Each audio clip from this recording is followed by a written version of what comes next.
Hello friends, आज हम बात करने वाले हैं कंजेनाइटल एनोमलीज ऑफ बोन कि बोन के अंदर कंजेनाइटली कौन कौन सी एब्नॉर्मेलिटी या प्रॉब्लम देखने को मिल सकती है, उसको हम आज समझने वाले हैं।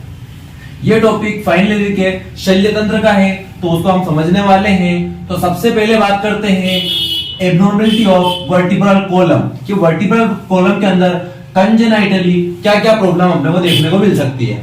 सबसे पहला है स्पाइना बाइफिडा ओकल्टा। क्या नाम है दोस्तों इसका? Spina bifida occulta.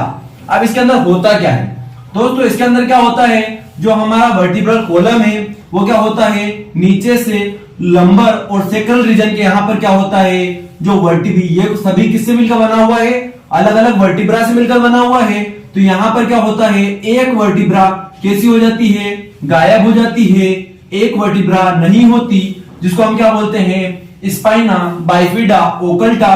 और वर्टिब्रा नहीं होने के साथ साथ यहाँ पे क्या होता है कि यहाँ पर बाहर की ओर एक ग्रोथ देखने को मिलती है, एक लंप जैसा बच्चे के अंदर देखने को मिलता है, जिसको हम बोलते हैं स्पाइना बाइफिडा ओकल्टा।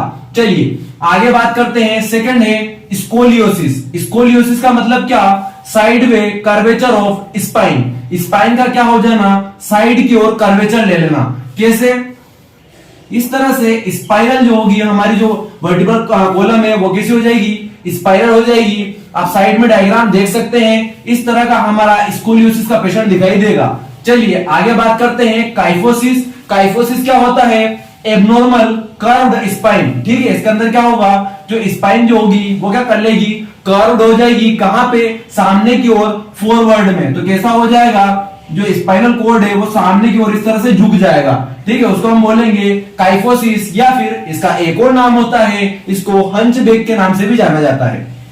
नेक्स्ट बात करते हैं लॉर्डोसिस। लॉर्डोसिस का मतलब क्या, curving inward of lower back. इसके अंदर क्या होता है, जो हमारा बैकवर्ड का पोर्शन होता है, जो बैक साइड का पोर्शन होता है वो कैसा होता है, अंदर की ओर इनवर्ड जो होता है। और उसकी वजह से क्या होता है, व्यक्ति के क्या होता है, बैक पोर्शन जो बटक्स रहते हैं थोड़े बाहर की ओर देखने को मिलते हैं हमें, तो उसको बोलते हैं अपन लॉर्डोसिस। तो एक बार और समझाता हूं क्या है। सबसे पहले हम देख रहे हैं कंजेनाइटल एनोमलीज ऑफ बोन, जिसके अंदर क्या होगा, वर्टिब्रल कॉलम के अंदर हम देख रहे हैं स्पाइना बाइफिडा ओकल्टा। इसके अंदर क्या होगा, यहाँ पर जो वर्टिब्रा रहती है लोअर और सेक्रल रीजन में से एक वर्टिब्रा गायब हो जाएगी, नहीं आएगी, और वहां पर कुछ एबनॉर्मल ग्रोथ हमें बाहर की ओर देखने को मिलेगी, जिसको हम बोलते हैं spina bifida occulta.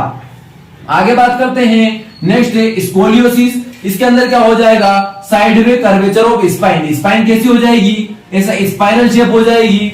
Then next बात करते हैं काइफोसिस की। काइफोसिस में क्या होगा, जो हमारी स्पाइन है वो सामने की ओर फॉरवर्ड में कर्व्ड हो जाएगी, सामने की ओर झुक जाएगी, जिसको हम बोलते हैं काइफोसिस। लॉर्डोसिस में क्या होगा, जो हमारा बैकवर्ड पोजीशन है, जो हमारे बैक साइड है वो कैसी हो जाएगी, बाहर की ओर थोड़ी निकली हुई दिखेगी, जिसको बोलेंगे अपन लॉर्डोसिस। आप ओनली मतलब समझ लीजिए, एग्जाम में आप खुद ब खुद इनको डिटेल कर देंगे। आपको साइड में सभी के डायग्राम देखने को मिल रहे होंगे, ताकि आपको समझने में आसानी होगी। चलिए आगे बात करते हैं। ये तो हो गई वर्टिब्रल कॉलम की बात। अब बात करते हैं सेकंड वन है हमारा रिब्स। अब रिब्स के अंदर क्या क्या देखने को मिलेगा, रिब्स के अंदर क्या हमें कंजेनाइटली एबनॉर्मेलिटी देखने को मिलेगी।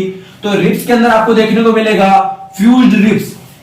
अब फ्यूज्ड रिब्स का मतलब क्या, कि क्या होता है, यहां पर क्या होता है, जो हमारा पीछे का वर्टिब्रल कॉलम है उसके अंदर अलग अलग वर्टिब्रा से क्या होती है, हमारी रिब्स निकल कर आती है सामने की ओर, और हमारा पूरा क्या है, रिब केज बनाती है। लेकिन यहां पर क्या होगा, रिब्स के अंदर फ्यूज्ड रिब्स देखने को मिलेगी, मींस एक ही वर्टिब्रा से 2 से 3 रिब्स बाहर निकलेगी, इसको अपन बोलते हैं फ्यूज्ड रिब्स। चलिए आगे बात करते हैं। नेक्स्ट है हमारा क्लेफ्ट स्टर्नम। अब क्लेफ्ट स्टर्नम में क्या होगा, क्लेफ्ट स्टर्नम में क्या होता है, स्टर्नम क्या है, स्टर्नम जो हमारे सामने जो टाई जैसी हमको क्या दिखाई देती है, जो बोन है वो क्या है, स्टर्नम है। यदि इस स्टर्नम के अंदर कंजेनाइटली हमें क्या होता है, बच्चे के अंदर यहाँ पर एक नोच देखने को मिलती है, एक गड्ढा देखने को मिलता है, तो उसको हम बोलते हैं क्लेफ्ट स्टर्नम।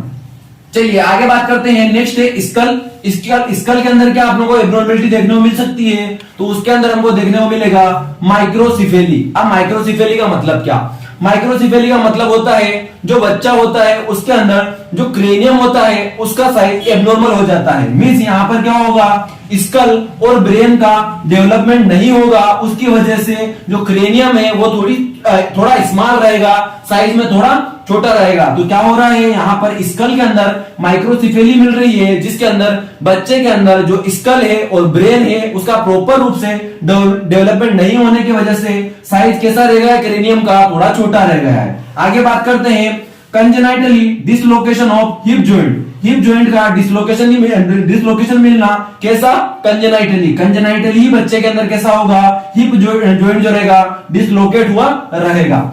आगे बात करते हैं, नेक्स्ट है फुट की एब्नॉर्मलिटी।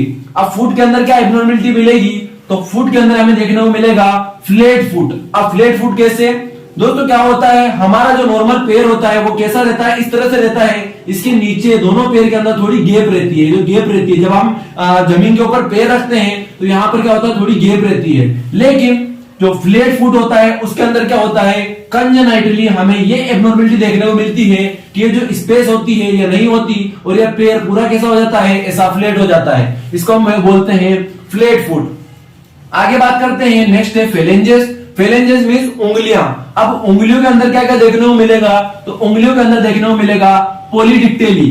पॉलीडिक्टेली का मतलब क्या, नाम से पता चल रहा है, पोली का मींस ज्यादा और डिक्टेली का मतलब होता है फेलेंजेस या उंगलियां। तो उंगलियों का ज्यादा होना वो क्या कहलाएगा, पॉलीडिक्टेली। देन आगे बात करें सिंडिक्टेली। सिंडिक्टेली का मतलब क्या, जो हमारी फेलेंजेस है उंगलियां हैं वो कैसी रहेगी, आपस में जुड़ी हुई मिलेगी इस तरह से। ठीक है, दो उंगलियां आपस में जुड़ी हुई देखने को मिलेगी, जिसको हम बोलते हैं सिंडिक्टेली। देन नेक्स्ट है माइक्रोडिक्टेली, मींस उंगलियों का अपनी नॉर्मल साइज से थोड़ा छोटा रह जाना, दैट इज कॉल्ड माइक्रोडिक्टेली। देन मैक्रोडिक्टेली का मतलब क्या, उंगलियों का अपनी साइज से नॉर्मल साइज से थोड़ा बड़ा हो जाना, दैट इज कॉल्ड मैक्रोडिक्टेली। ठीक है, एक बार और बता देता हूं, रिब्स के अंदर क्या है, फ्यूज रिब्स हो रही है, मींस एक वर्टिब्री से 2 से 3 रिब्स बाहर निकलेगी, that is called fuse ribs. Cleft sternum में क्या होगा, जो हमारी टाई जैसी बोन है उसके अंदर क्या होगा, कंजेनाइटली यहां पर क्या होगा, एक नोच प्रेजेंट मिलेगी, गड्ढा देखने को मिलेगा, जिसको हम बोलते हैं क्लेफ्ट स्टर्नम। देन स्कल के अंदर माइक्रोसिफेली देखने को मिलेगा, इसके अंदर बच्चे के अंदर क्या होगा, स्कल और ब्रेन का प्रॉपर रूप से डेवलपमेंट नहीं होने के कारण क्या होगा, क्रेनियम की साइज थोड़ी छोटी रह जाएगी और बाकी कोई भी एब्नॉर्मलिटी नहीं रहेगी, that is called microcephaly.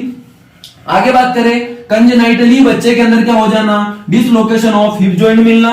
Next है फुट के अंदर एब्नॉर्मलिटी क्या मिलेगी, फ्लैट फुट मिलना। फ्लैट फुट का मतलब क्या, नॉर्मल पैर के अंदर इस तरह से स्पेस होती है, लेकिन ये स्पेस ना होकर पूरा पैर कैसा फ्लैट हो जाए तो उसको हम बोलते हैं फ्लैट फुट।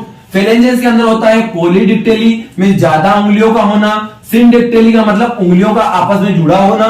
माइक्रोडिक्टेली का मतलब उंगलियों का नॉर्मल साइज से छोटा होना। मैक्रोडिक्टेली का मतलब होता है उंगलियों का नॉर्मल साइज से थोड़ा बड़ा होना। लास्ट है यहाँ पर फोकोमेलिया।